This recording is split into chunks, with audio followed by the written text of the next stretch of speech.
ماں جب بولتی ہے تو اس کے لہجے میں جبریل بولتا ہے. ماں جب مسکراتی ہے تو لگتا ہے جنت کی ساری کلیاں کھل اٹھی ہے. ماں جب پیار سے دیکھ رہی ہوتی ہے تو لگتا ہے عرش سے رحمتیں اتر رہی. اللہ نے ماں کے سینے کے اندر وہ محبت، وہ تڑپ رکھی ہے، وہ ایک کائنات رکھ دی ہے الفتوں کی، کہ جس کا نعم البدل کیا بدل بھی موجود نہیں. وہ پیار رکھ دیا، وہ درد رکھ دیا، وہ درک رکھ دیا، وہ الفت رکھ دی ماں کے سینے کے اندر. ایک شاعر ہوا تابش، اس نے ماں کے پیار کو کتنے خوبصورت پیرائے میں بیان کیا.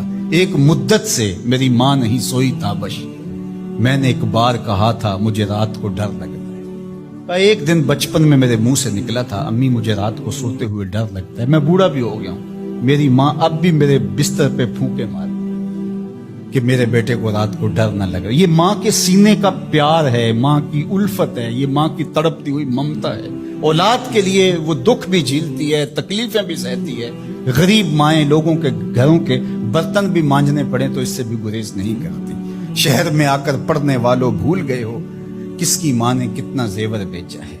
اس لیے ماں کی کمی انسان بڑھاپے میں بھی محسوس کرتا ہے. کبھی ایسا نہیں ہو سکتا کہ انسان کہے کہ کوئی بات نہیں اب میں بڑا ہو گیا مجھے ماں کی کمی محسوس نہیں ہوتی. بوڑھا بھی ہو جائے انسان جو ہے وہ سب سے اونچے منصب پر بھی بیٹھ جائے، میں اور آپ کیا، میری اور آپ کی حیثیت اور اوقات ہی کیا. امام الانبیاء حضور ختم المرتبہ صلی اللہ علیہ وآلہ وسلم حجرہ انور سے نکلے اور جو ہی حضور نبی رحمت صلی اللہ علیہ وآلہ وسلم مصلی پر تشریف فرما ہوئے تو حضور کی اور دیکھ کر کے تمام صحابہ ادب سے کھڑے ہو گئے. جو ہی یہ امٹتا ہوا پیار دیکھا تو حضور کی نظر پلٹ کے کئی سال پیچھے چلی گئی اور ابوا کی وادی میں اپنی ماں کی قبر پہ کھڑا ہوا اپنے آپ کو پاتے ہیں.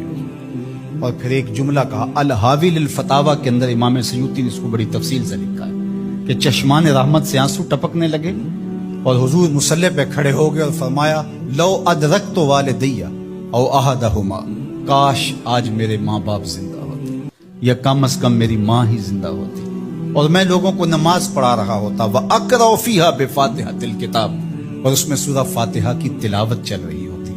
پھر میری ماں کو میرے ساتھ اچانک کوئی کام یاد آ جاتا، وہ